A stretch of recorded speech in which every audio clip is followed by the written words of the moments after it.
Okay, another question that's often asked is loop versus straight back.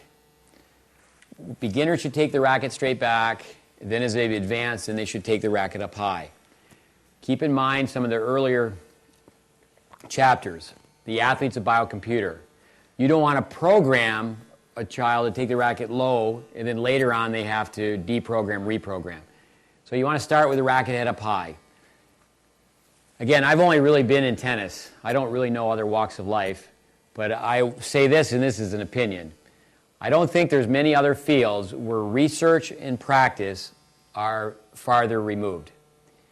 Again, and I don't claim to be a scientist, but information, people who study the game, theoretical physicist Pat Keating, the loop, the formula for the loop, 5.5 miles an hour times the square root of the height of the loop equals racket head speed.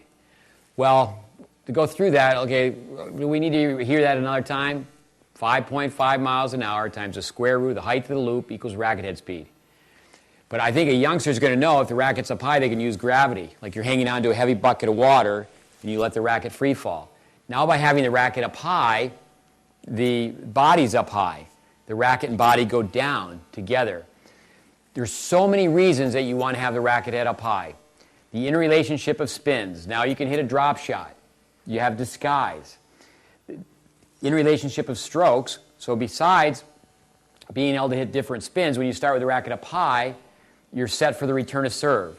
You have the system where you can steal the ace. The return of serve is like a volley with an added follow-through. You're taking the wall to the ball in this position. And then you just turn further. It's one system. Remember efficiency. Do you scratch your ear like this, or you take a couple laps around your head and scratch your ear? If someone does this on volleys and someone does this on ground strokes, they have two systems.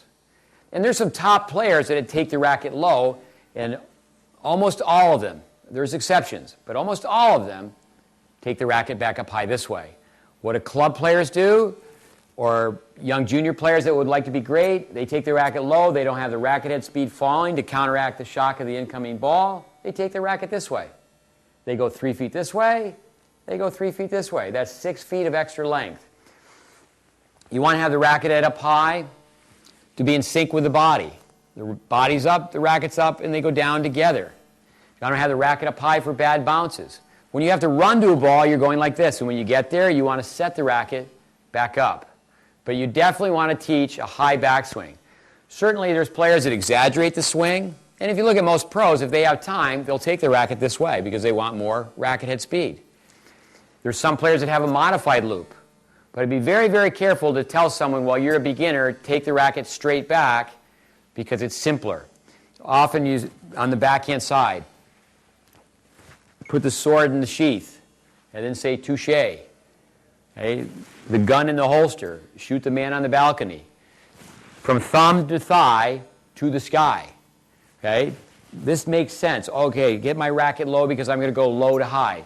Get your racket back. But no, you want to have the racket head up high and then let the racket head fall. Let me give you one example on efficiency. Most great one-handed players, like say a Roger Federer, for the most part, this is his backhand. He just changes his grip and he just straightens his arm. Racket's already up high, he just turns and turns and turns and turns and turns, and then he lets the racket fall in that position. So you want to have the racket up high. You want to work with gravity. You want to let the racket free fall. You don't want to be in a position where the racket's low and you have to recruit muscles to generate racket head speed.